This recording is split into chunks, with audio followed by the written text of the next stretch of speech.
welcome to This Week in High School Sports. I'm Teresa Whipple and Steve Willits. It has been an amazing week of things going on. I don't even know where to start. We've got so much action. There's a lot to cover. It's postseason time. For most of the teams anyway. Some of the teams are still in regular seasons, but we've had teams go through district playoffs. We've had our share of teams get knocked out of playoffs. Yeah.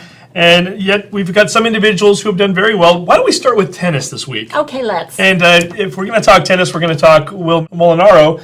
Edmonds-Woodway, he won the district championship as an individual player, defeated Tommy Lyons of Ferndale 6-love, 6-2.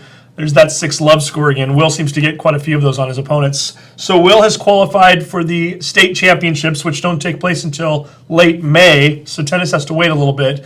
But nonetheless, we kind of had a feeling that he was the favorite and the pretty heavy favorite to win districts. He came through and won that. Unfortunately, Alec and Drew, who we had in studio recently with Will, came up just one match short of qualifying for the state tournament. So Will's going to be going solo in May, but he did it. He accomplished what he set out to do, and now we just have to wait a few months and see if he can perhaps add a state championship to his already extensive resume of what he's been able to do on the tennis court. That's very good, and good luck to Will in the spring. And, speaking of tennis, we were talking about the fact that last week Edmonds-Woodway had their annual Hall of Fame induction, and there were two tennis players actually from back in the day when I used to go watch tennis matches when my daughter was playing in 2008, and Willie Guo and Ryan Cho, who won the state 4A doubles championship back in 2008 were honored. As well they should be. Yes, and that's actually relatively young for being an honoree. A lot of the inductees have been from further back, and a lot of the 37 who were inducted are from further back in time. But anyway, congratulations to Willie and Ryan, and also to all the athletes who were inducted. And so what else do we have to report? Yeah, unfortunately, football didn't go over quite as well as Will's weekend. The football teams were all eliminated from playoff contention. We had Meadowdale, who lost to Ferndale on Friday night for that final Wesco 3A playoff spot. And then Mount Lake Terrace, a team that had defeated Blaine 40-0 3 weeks ago.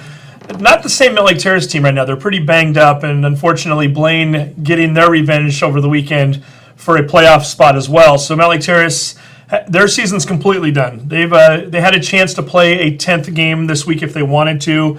Just kind of a chance to get the kids one more game to end their season. And I think Coach Dugan and the rest of the folks decided that they were just a little bit too small in numbers right now. It's been a really rough go the last couple weeks. Yeah. So they're done, but we do have 3 other games coming up this week just to conclude seasons and to wrap things up. Meadowdale is going to be at Marysville-Pilchuck on Thursday night.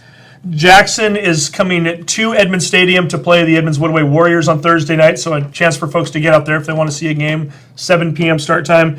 And then Linwood's going to be heading over to Interlake. So 3 of our 4 teams in action, but again, no playoff spots on the line. This is just a chance for them to hopefully get a few more wins under their belts and to end the season on a high note.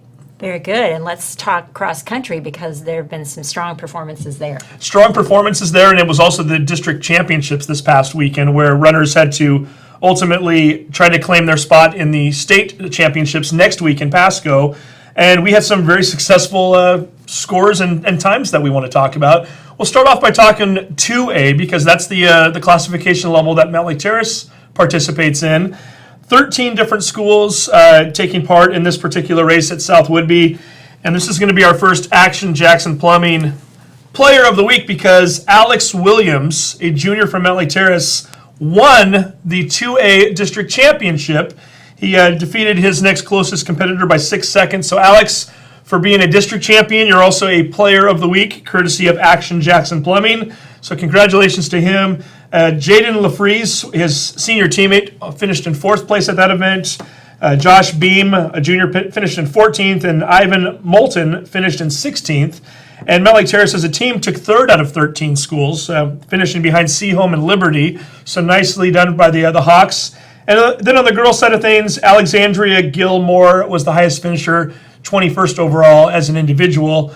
So a lot of good things to talk about from that standpoint, and no doubt a few of those Mount Lake Terrace runners heading over to Pasco next week for the state championships. And then we move over to the 3A races for the boys and the girls. The girls' races, Alyssa Hershey finished in 3rd overall, Again, this is 14 schools now for the 3A district. She took third. Her teammate Stephanie Robluski took fourth right behind her. And then Gemma Wilcox took 13th. She's only a freshman, ran a 20:03, so a nice job by her. Edmonds-Woodway is a team finishing second behind Snohomish out of the 14 schools, so congratulations to them as well as some of their other runners. We should also mention another one that caught my eye here. Sonia Amy from Meadowdale took 28th place. She's also only a freshman, so sounds like we got a few young runners that we're going to be keeping an eye on over the next few years, no doubt from the area. And then we move over to the boys' side of things. A boys' team that finished second at the sub-districts last week against Arlington. This week, they got a little revenge. They finished ahead of Arlington, so the Edmonds-Woodway boys are the Northwest District team champions. And 3 of the top 4 runners individually also from Edmonds-Woodway. Go figure, right? Diego Pereza, who we've been talking about a lot this year, he was the overall winner with a time of 16:07. Dylan Hartano, his teammate, right behind him at 16:09, so 2 seconds separating them. Lucas LaCambra, who won this event last year individually, took 4th place, even though he was 8 seconds faster than he was last year. So that's kind of a testament to how good Diego and Dylan have been this season, as well as Eric Liu over at Shorecrest, who finished 3rd. So a lot of great activity going on over at South Woodby for our teams, and great opportunity for us to bring them into studio and to talk about their season so far. The aforementioned Lucas LaCambra making his 3rd appearance on This Week in High School Sports. We had him on as a junior and as a sophomore. We had Lucas in studio, along with the Christian twins, Grant and John, and here they are talking about Edmonds-Woodway cross country. The Northwest District Cross Country Championships took place over the weekend, and with us right now, 3 of the members from the championship Edmonds-Woodway Warriors cross country team, first place out of 14 schools. Last week, they took second, just barely behind Arlington. This week, they got Arlington back, and joining us right now, Lucas LaCambra, and then the twins, Grant and John Christian. Guys, congratulations on a great season, and congratulations on a great weekend. Thank you. Thank you. Yeah. Lucas, you've been on this team for a few years now, and it's a team sport. We always talk about the individual times, but it's definitely a team sport. It's got to be kind of a big deal when you know you're coming off of a second place finish last week to the Eagles, and this week you get a little revenge. Oh yeah, big emphasis on teamness with this sport, a lot more so than track, and we're really having fun running through the season. We're posting good times, and Arlington has just come up and kind of started to come out of their shell, and it's nice to run next to them, seeing that we're in the same district even, and we're some of the top-ranked teams in state. So it could go either way at state. It's going to be exciting. Definitely. And so, John, for you were an alternate this past weekend, so you didn't get a chance to run. So top 7 runners go. Top 5 times go towards the scoring ultimately of who wins the team championship. Were you were you out on the course kind of watching to see were you taking any notes mentally or even writing things down as to, okay, Edmonds-Woodway's in this place and Arlington's in these particular slots? Yeah, we definitely knew it was going to be close between us and Arlington. So when it was coming down to it, we were counting places and seeing how it was going to shake out. We knew it was going to be close. I think we ended up winning by 6 points. So, yeah, we definitely knew it was going to be close. So. And Grant, what about you? You're out there on the course. You took 15th over the weekend over, like I said, 14 different schools there. Were you kind of keeping an eye out a little bit on, as far as the runners ahead of you, who was where? And, is that an Edmonds-Woodway runner? Is that an Arlington runner? Do you notice those things out there? Yeah, you definitely do. There was a part actually in the last 800 meters where it was Jacob and I and 3 of the Arlington boys. And Jacob was like, we got to get these guys, man. Unfortunately, did not pass them at the end, but because of the great run by our top 3, it really didn't matter. But yeah, definitely during the race, you'll even hear the Arlington coach yelling, like, this is Edmonds-Woodway 4, this is Edmonds-Woodway 5. And so they have an eye on you, you have an eye on them. It's like, especially with a meet that small, going 14 teams, you definitely know where everyone is. I can imagine. And interesting week for you, Lucas, in the sense that this is a race that you won last year as an individual. You ran 8 seconds faster this year than you did last year, and yet you took 4th. Feelings on that? I mean, again, this is such a sport that's centered around personal records and everybody shooting kind of for their own timing, but how did you feel about that finish in terms of the fact that maybe you didn't get a chance to hold up the trophy at the end, but you got to watch one of your teammates hold it up, which has to be kind of special? Yeah, well, the competition's really ramped up, and I actually enjoy it, running with those two guys at the top, and it's fine because they're on my team, and there's no bitter rivalry. We're all friends, all good friends, so we congratulate each other. And let's give a shout out to the two guys. Who Yeah. was first and second place, too? Diego won, and Dylan got second, and they had great races. That's Diego Peraza and Dylan Hurtado. And the three of you have been kind of racing neck and neck all year, really. And Oh, yeah. it feels like on any given meet, whenever I'm looking at times afterwards on athletic.net, some days it's your turn, some days it's Dylan's turn. At times you're all three kind of running together. Is that exciting for you? I mean, do you guys kind of strategize things based on how you're feeling that day? Or how It's really exciting. We usually make it a point to run together because it pushes us along, and in the top pack, it kind of helps us relax and push each other through that third mile. So it's exciting to have it this year. And this is this type of a sport, again, where you kind of get a feel pretty early on in the season, I would imagine, kind of where you're slotted at and who you're best suited to run with. Grant, maybe I'll ask you this first before I ask your brother. I mean, do you kind of have one or two runners where you kind of know that we're kind of on even ground in terms of how our level of running, and do you kind of tend to maybe train more with them than you do more so than other teammates? On our team, that's not. I don't feel like that happens as much. I feel like our varsity team, we run together every day. And during workouts, it can get a little bit split up, but usually we try to stay together because by pushing myself and trying to run with Lucas, Diego, and Dylan, I'm just going to get better. So coach will usually, if we're splitting up into those groups within the varsity, he'll tell us to get together. And he says, you know, like if you're not working as hard as these guys, then you're not doing your job. So it's I think it's important that we run together. Definitely.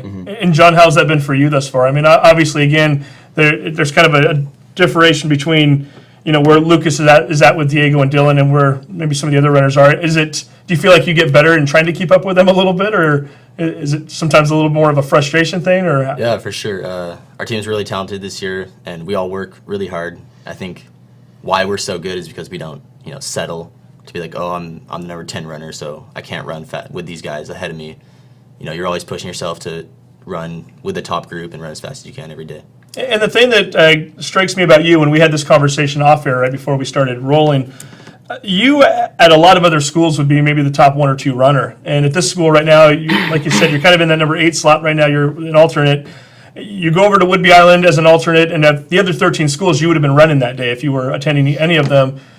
Are there days where you start to think about it and go, hey, if I went to maybe this school over here or that school over there, I'd be out there? Or are you content with where you are at on this team? I mean, sometimes I think about that, but I'd rather be with this team, honestly.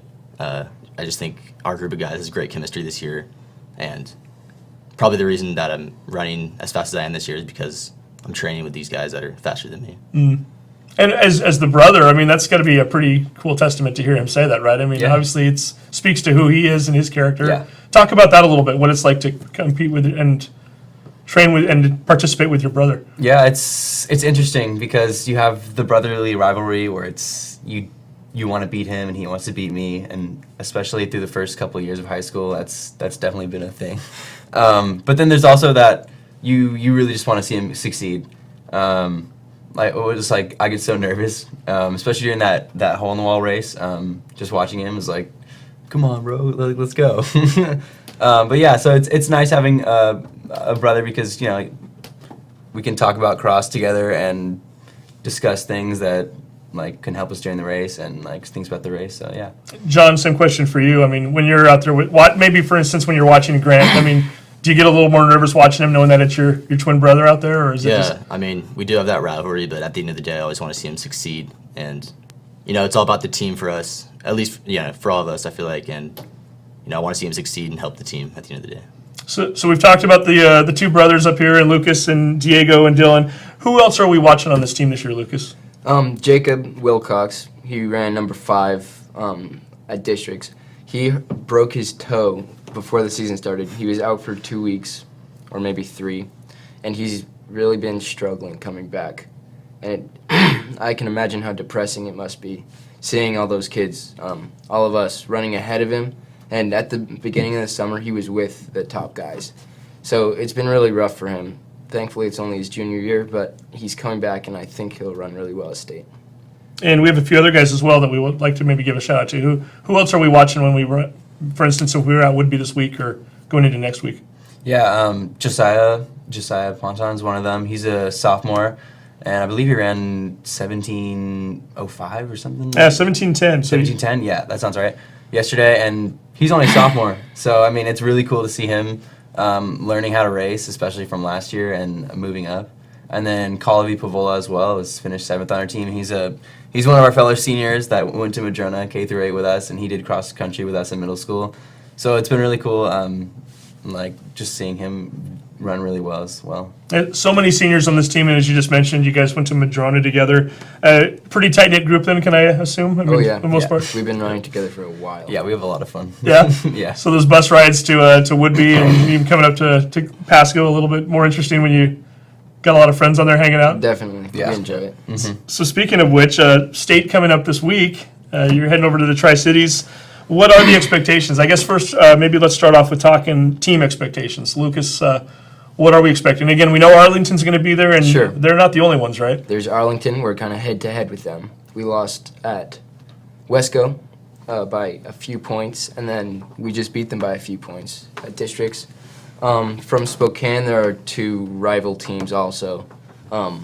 Kamiakin, who won state last year, they're really looking good. And North Central from Spokane, who the past 13 years, I think they've won 11 state championships. Wow. Yeah. And they're looking to try to get number 12 then, I So would they're, imagine. they're yeah. always in a strong force up top. So it'll be a good race, and nothing's given. So as far as expectations on personal levels, what are all of you hoping to accomplish? I know, Grant, for you, you've been there before, right? Yeah, this will be my 4th year. Fourth in the year. state race, yeah. Is it a matter of moving up in placement? Is it a matter of trying to get a better time than what you did last year? What are your Yeah, hopes? the first 2 years of state, I was really worried about time. But then from my sophomore to junior year, I dropped about 20 to 30 seconds, and I only moved up 3 places in state just because of how fast the race was last year. So this year, I'm really focused on the place. I think with the place will come the time. So I'm ranked about 30th right now, and if I can finish right in that zone, that'd be amazing. And your highest placement at state so far has been what? I believe it was 51st last That's year. a heck of a jump then. That'd yeah, be nice. yeah, Okay. yeah. And now, Lucas, I remember talking to you last year after the state meet. We were in the studio. You didn't quite get the finish you wanted, if I recall correctly. No, I didn't. I kind of lost it halfway through. And this time, I'm going to push to stay with those top guys, Diego and Dylan. And it's really important against Kamiakin to place high for us because they've got a really strong 1, 2, 3 also. So if we can beat them, then we have a much greater chance of winning. Does it change the strategy a little bit in the sense that when you're out there running for yourself, maybe you just go for broke and try to see if you can get top 3, top 1, whatever it might be. Whereas if you're running as a team, do you find yourself at times maybe you're getting a little more conservative, just making sure that you kind of maintain the spot you're in? I mean, is that a fair question, I guess, or does that make sense? That's a fair question. I mean, it always comes down to individuality, but we're kind of got teamness in the back of our minds too. So we go out and run our hardest when we want to run our hardest, and then we pull along the guys in the back while we're doing so. So last year you took 27th in state. What does what place would be a successful run for you as of right now? Obviously things might change as you start to see what the other runners are doing, but as we sit here right now, where would you like to finish next week? Top 10. Top 10? And I'd like to bring Diego and Dylan along with me. That would be awesome. Yeah. And John, for you, you're in an interesting spot. Again, we talked about you being an alternate. It's that time of year, flu season, things happen. You're the number 8 runner, top 7 to get to run, so you have to wake up that morning preparing as though you're running, but you ultimately probably won't. Talk a little bit about the preparation that goes into that. I mean, is it as easy to stay focused as it would be if you already knew you were one of the top 7, or Yeah. is it a little more challenging? I mean, you always have it in the back of your mind that, I might have to run today. But for me, usually on race day, I just try to do whatever I can to help the top 7 and the boys that are running, while also preparing myself, but not as much as I would if I knew I was running. Just whatever I can do to help the team out. And as an alternate, you've had to step into that role before, right? But Yeah. talk about that a little bit. Last track season, I ended up stepping into a 4x400 relay. Got about 20 minutes of notice and ended up running in. So And how'd you do? pretty well, yeah. I wasn't probably as warmed up as I could have been, but it went okay. So ready to, it's like a backup quarterback. Yep. You're one play You never away, know. so you never know, right? As far as when all three of you look back on your season so far, what do you have any particular highlights or moments that you'll take with you? Maybe we'll start with you on this one, Grant. Any favorite memory so far? Probably the trip to Ash Creek in Oregon. I didn't run well at all, but just the bus ride and staying overnight in the dorms at Western Oregon University. It was really fun. There was a lot of kids that I didn't know as well, and we bonded a lot throughout that trip. So it was really fun. Was Yeah. that the first meet of the year? Was that first? Yes, that was back in September. Okay. Yeah, first week of school. And a big meet at that, I would imagine, then, right? Yeah, Okay. yeah. Teams from Oregon and Washington, so it was pretty competitive. Nice. What about you, John? Do you have a favorite memory so far? I got to think the hole in the wall might be up there for you. Yeah, hole in the wall. I won the JV race that day.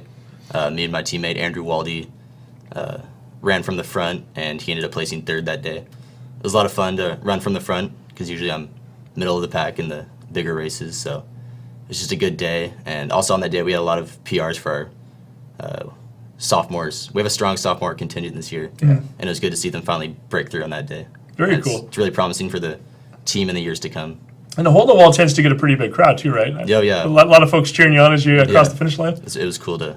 It was packed, so it was pretty cool. Very good. And then, Lucas, what about you? Do you have a favorite moment? Yeah, I really enjoyed the Nike Twilight towards the beginning of the season, maybe middle season. I ran a really good race, smart race. Didn't run my PR, which I would run the week after, but I really had fun.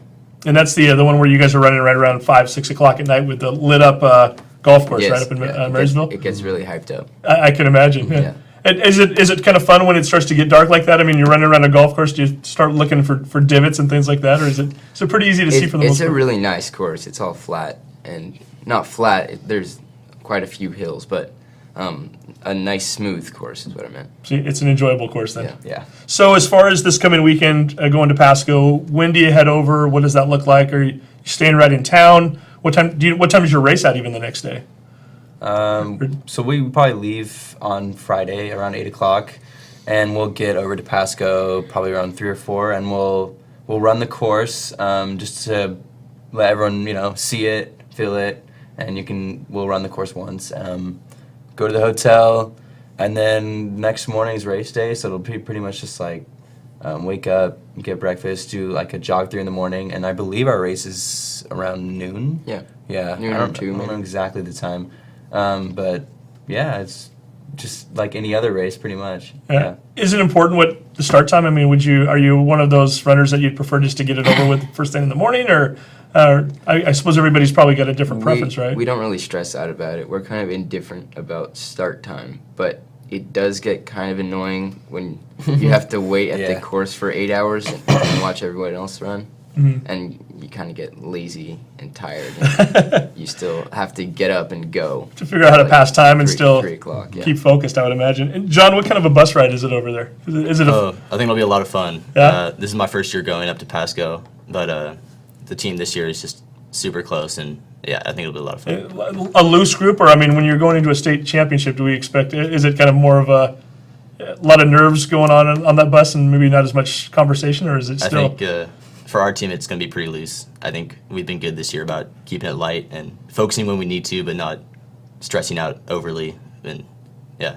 And we should mention too the pretty darn good girls team again this year. Lucas, what are we expecting from them over at Yeah, Pasco? the girls' team have had a shaky start with Olivia Mediator, who's supposed to be number 1 with a stress fracture, and a return for districts, but she didn't run great, and she's obviously kind of weak right now. So hopefully she makes a big step up to state.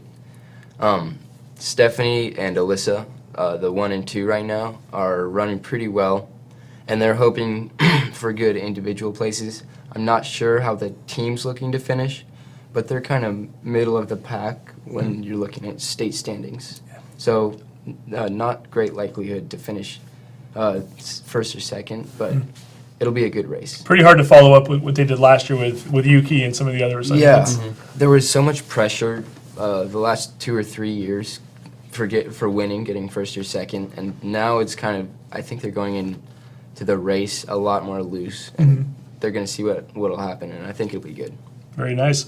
And as far as after the season's over, what are the plans for all three? Are we looking at track and field, I would imagine, or are they got three heads nodding yes? Yeah, Yeah.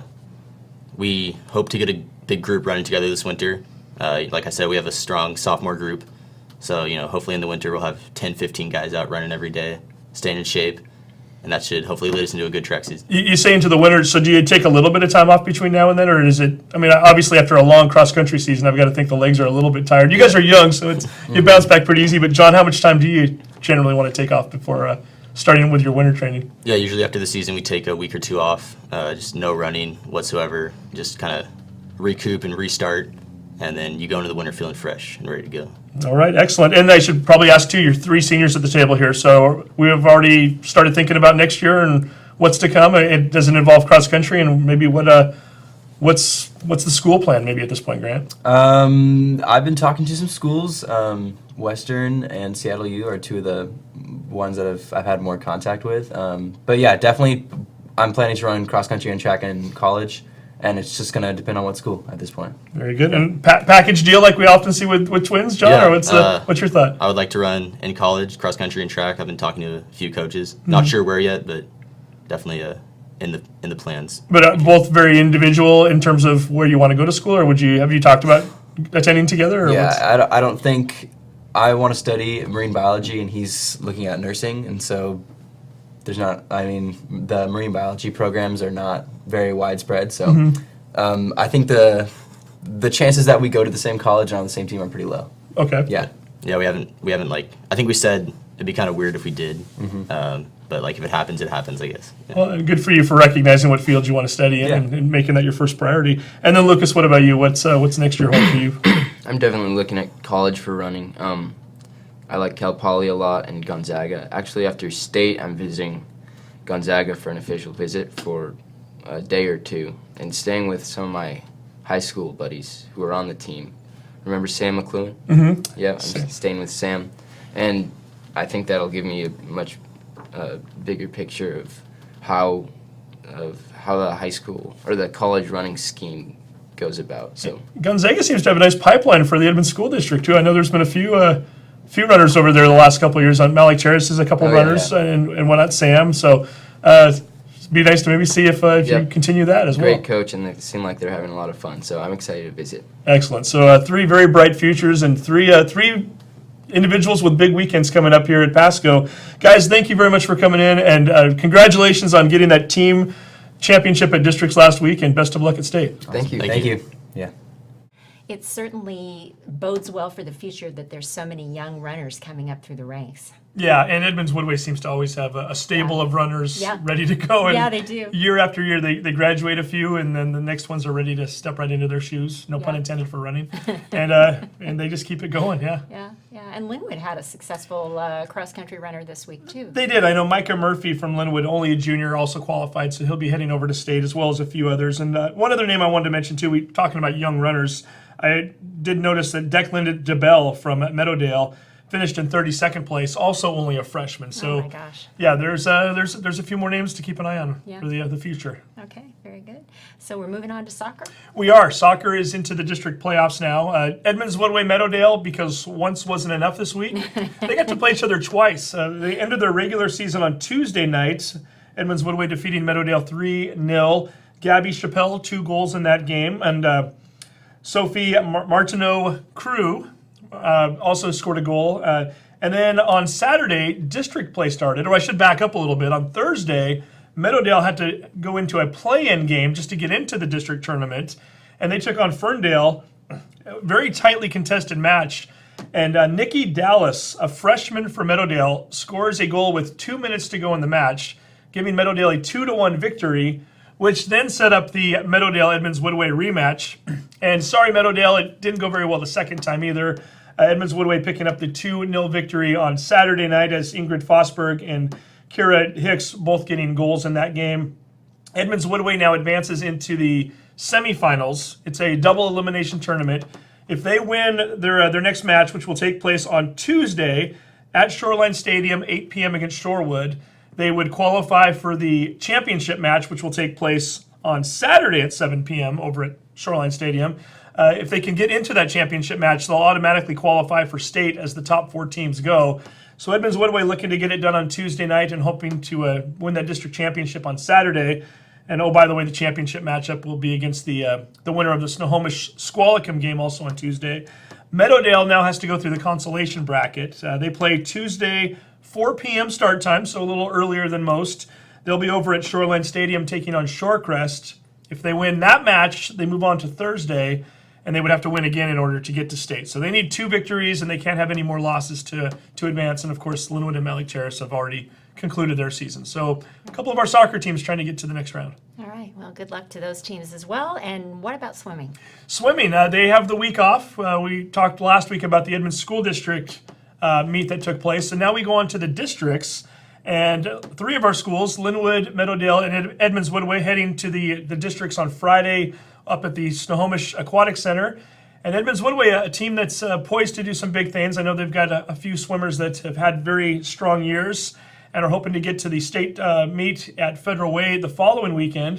We brought 2 of those swimmers in to the studio to talk a little bit about their seasons and some of the successes and a couple of championships that they won at the Edmonds School District meet last weekend. Here's the interview we did with Angela and Alexis from the Edmonds-Woodway swim team. The 3A District Swim Championships are coming up this weekend. The state championships the following weekend. And joining us right now, 2 of the members from the Edmonds-Woodway swimming team, Angela Kim, who is a senior, and Alexis Song, who is a junior. And girls, first of all, before we start talking about this upcoming week, we need to go back a week and talk about the Edmonds School District Championships. You both did very well. Angela, first place in the 500-yard freestyle. You also took first place in the 100-yard freestyle. Alexis, first place in the 100 butterfly. And you just missed taking first place in the 200 IM. You lost it by 7/100ths of a second. That's a 2.5-minute race there, too. And you both took second place as a team in the 200 medley relay. Angela, that all sounds pretty good. I've got to think you're happy with the results of the districts. I was a little disappointed in my times, but I think overall the meet went really well. And yeah, I'm pretty happy with how we ended up. Yeah. So when you are racing in a district championship like that, is the time the first thing you go to look for, or do you try to figure out first and foremost, did I win the race? I mean, obviously, you kind of know your field going in there when it's 3 local schools, but Yeah. what were you most looking for when you put your head up at the end? Just because I've swam with those swimmers before and I knew I had a really good shot, I just wanted to try to get as close to state as possible with my time. Because it's not just a matter of finishing Yeah. with first place, right? The time is what ultimately sends you on to state, correct? Mm-hmm. And then for you, Alexis, we just mentioned it too.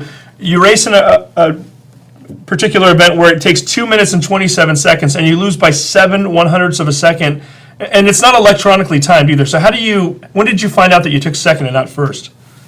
So usually after like every single event at ESD, how it works is they do awards after. So they just like call up the swimmers by place. But yeah, it was kind of tough because usually like at a pool like Snohomish or like KCEC, it's like they have touch pads. So like they're very accurate with their times, rather than ESD where like they have hand timers and they have to average it out. So that was at the Linwood pool where the Yes. ESD, the Edmonds School District. So you didn't even know until they called you up to the podium that you had taken second place. You and Bree Enriquez from Mount Lake Terrace neither Yeah. one of you really knew. Yeah, we didn't know at all. And you did tell me when I asked you earlier about it off camera, you mentioned that it's not going to be the last time you and Bree face off, right? You're a junior, she's a sophomore, so a little more motivation for next year? Yes, one more year left. Very good. And you, in the 100 butterfly, you won that race by 10 seconds. Is that your? I would imagine that might be your favorite race. Then is that your favorite event? Is that fair to say or no? It is my favorite event, yes. Is it because of the fact that you do so well at it, or is it just in general? What is it that makes it a favorite race for you? I think it's just like the stroke of it. Like I just like butterfly so much that it's just like, I mean, it's kind of like the only like individual event in like a high school season like meet. So like 100 fly's always been my event. And now, what about you, Angela? Same question.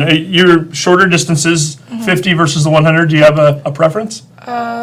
I really like the 100 free just because I have a little bit of time to like build up my speed and like gauge out the other competitors in the pool with me. So yeah. And when you're racing the 50, it's a 26-second race. If you get off to a bad start, it's pretty much over right away, isn't it? Yeah, anything can really happen in a 50 free, so it's kind of nerve-wracking to race it. And then what about the relay? The two of you, 200 medley together. I know you've done the 400 also at times with one another, correct? Yeah, we've always been in the same relays together. So what is it? Is there a comfort knowing? I mean, obviously relay. It's not as though it's like track and field where you're passing off a baton. Is there still a need to have a comfort with your teammate, Alexis, when you're on a relay team with somebody? What is the difference between racing with Angela versus maybe having a different teammate out there, or is there one? Oh, yeah, there's a big difference because I've been with her for so long that it's just like when we start, like, our relay starts and, like, we already have, like, that, like, down, like, because we've always been in the same relay, so, like, we always know what to do. So it's like if I had someone else do it, it just wouldn't feel the same. Mm-hmm. Yeah. And let's give a little shout out to your other two relay partners. Who else are you out there with when you're in the relays? We're with Elisa Park and Amelia Reese. Yeah. And both juniors, correct? So what is it like to swim out there with them? Maybe I'll ask you. You're the senior of the group here, and they're all three juniors. So how's that been? It's been really, really fun. Well, like Alexis said, I've been with her forever, so I'm just really comfortable with her. But working with Elisa and Amelia, we clicked really fast, and we all know each other and how we feel in the water. So it was really easy working with them this season. And Alexa, Amelia and Elisa, what is it like to work with them as far as you're concerned in terms of on a daily basis and having teammates like that, and what's it been like? It's been really cool and fun because, like, I've never really worked with them not today. This year was, like, my first year with them. I'm, like, really looking forward to next year because I think we work really well. And this was a team that Angela was very senior heavy last year. So for you to step in this year as a senior on a younger team, really, I mean, a lot of underclassmen, as Alexis just mentioned, and Alexis with so many different other juniors coming up right now. Does it have a different feel to it this year, Angela? Personally, for me, it did, just because I worked with the other seniors last year since I was a freshman, and so we were together for 3 whole years, and then to have them leave was a little hard, but it was a really easy transition for me, and I think over this season you could really tell how much we've improved, and that just shows how hard we've all worked together. And has there been an opportunity to be more of a leader than on this team? Yeah, I've been captain this year. It's just been really cool because being able to lead the team, I've been able to see how much everyone's grown and, like, everyone's confidence and strength in the water. It's been really cool. And then with so few seniors on the team, Alexis, does it almost feel like some of the juniors get to kind of be in leadership positions as well? Yeah, I definitely, do agree with that statement because next year there's, the captains this year did a really good job. So I think, like, being the juniors, I think we all really looked up to them. So I think we'll all kind of, like, know what to do as seniors next year to, like, lead on the team. So as we start to head towards districts this week at the Snoqualmie Aquatic Center, what exactly is needed to get to state? Is it a matter of placing with a certain time? Is it a matter of where you finish? Angela, what are the expectations for you this coming weekend, and what do you need to get to state? You have 2 chances to get to state. So you either qualify with the time or you get top 4 in your event, and you could also wild card. So after all the districts are over throughout the state, they take like the top fastest times after top 4 or, like, whatever state time you get. And so I'm really hoping to make it in the 100 and the 50. I'm seated second in the 100 free for district, so hopefully that'll give me a good chance. Does that give you more confidence? Because you were seeded fairly high in the past, and it doesn't necessarily mean anything, right? So, when you look at the seed times and you see what the other swimmers are doing, psychologically, what does that do for you? Does it give you a little more extra confidence in thinking you can go out there and do it? Personally, it does because of club swimming, we know a lot of the competitors at districts, and I've raced them before, so it makes me feel a little better knowing who I'm racing. But also just mentally, I think Alexis and I both have changed a lot since last season, and I think we're ready to race this weekend. And Alexis, what are your expectations for this coming weekend? For the 100 fly, oh my goodness, it's really nerve-wracking because even though I'm seated second, everyone, like, behind me is, like, off by, like, less than a second. So it's going to be a really close race. And the preliminaries on Friday, the finals will be on Saturday then, correct? That's correct. And getting back to what Angela just said about just the mentality's been different this year, and it just feels a little bit different than it was in the years past. Can you kind of maybe elaborate on that a little bit? Just what's been different for you in that regard? Just a year older and a year more mature? Well, I think last year at districts, it was a pretty hard meet for Alexis and I individual-wise, just because we didn't really end up where we wanted to be. And our club coach always talked about how when you're so hard on yourself, it, like, tenses up your whole entire body, and just going into the race with a negative mindset and putting so much pressure on yourself, it shows in your race. And I think that this year we've like approached the whole entire season differently. And yeah, it's really helped us. So it sounds like you do know a lot of the swimmers you're going against, not only because of the fact that you're in Wesco, but because of club swimming. The 200 medley, we should point this out too, kind of a fun story before we roll in camera. I asked if you were happy with finishing second at the Edmonds School District meet last week. You finished second behind Mount Lake Terrace, and you said that was okay because who finished third? Meadowdale. Meadowdale. And what is it about Meadowdale? Again, we talk about this on the show constantly with all sports. Edmonds-Woodway, Meadowdale, it's a rivalry, but sometimes it's a friendly rivalry, right? And I'm guessing, Alexis, you probably know a few of the swimmers on the other team there, right? Yeah, Grace Morgan and Jersey Rosano.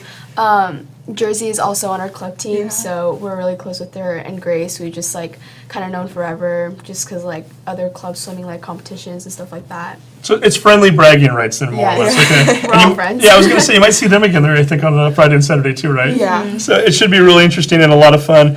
When you start to look back on the season so far, obviously, again, maybe the best is yet to come, we certainly hope. Any fun memories or maybe fond memories of some of your favorite things that have happened? Angela, maybe I'll start with you. Is there one or two in particular? I know early in the season we went against Shorewood, and it was a pretty tough meet, but at the end we won the 400 free relay, and it was really, really close. So that was a really fun race. And Alexis, I know I asked you this question beforehand, and you're a junior, and you said that one of your favorite events was senior night. Oh, yes. I got really emotional on senior night because, I mean, Angela's leaving me next year. So, yeah, it was really emotional because Angela, just like not in the pool wise and like club swimming, we've always been together because like we work together. I see her at school, like we always hang out like outside of like swimming and all that. So it's just like it's gonna feel really different without her next year. Is there going to be a lot of FaceTiming from the pool next year with keeping Angela Probably. posted as to what's going on when she's away at college then? Is that the plan? Yes. So as far as you're concerned, Angela, you are a senior. Yeah. Is this something you want to continue to do into the future, or? Yeah, I hope so. Honestly, I think anything could happen, but so far I'd want to swim in college, yeah. I mean, not sure where yet, but what would you like to study in college? I want to study either law or engineering. Okay, it's kind of a big deal then. Very, very good for you. And then as far as club swimming, I know often we've talked to swimmers this time of year, and as soon as state takes place, they're pretty much ready to hop out of the pool and stay away for a while. I'm guessing that's not the case with either one of you. You're both swimming for the Stingrays, correct? Yes. Alexis, are you going to take any time off hopefully after state, and just kind of lay low for a little bit, or are you going to continue to swim? No, I'm just gonna keep going. No, I'm not gonna No stop. downtime at all, huh? No. And Angela, as a senior, are you? Is there any thought for you to maybe Yeah, take a rest period, or? I think I might take a week or two off, just for me mentally. But yeah, I'm gonna continue swimming, even if I don't end up swimming in college. I'm gonna finish the rest of our club season. So yeah. So very good. So until then, though, they do have again a big meet coming up Friday and Saturday up in Snohomish. That'll be the district championships. And if everything goes as we hope it does, they will qualify for the state championships, which take place down in Federal Way at the Aquatic Center down there. So that will be on November 9th and 10th. Angela, Alexis, congratulations on a great season so far, and best of luck this week, and we hopefully can say best of luck next week as well. Thank you. Thank you so much. It's always a motivation to think about going to Federal Way for that state tournament. It's so much fun. Yeah, and it's one of the better facilities in the United States. They've hosted Olympic trials there, and all the swimmers always rant about how great it is and what an experience it is. So we're certainly hoping that Angela and Alexis get to experience that again, as well as some of their teammates perhaps, and as well as other swimmers from Snohomish County. Yeah, we'll keep you posted on how that goes. And what do we have left to talk about? Soccer? Volleyball. No, we already did it. It's volleyball. Let's talk a little volleyball. Linwood Royals volleyball. They are on fire lately. 6 consecutive victories now. Incredible. Yeah, they've been doing very well, including a 3-1 victory over Mount Lake Terrace the other night.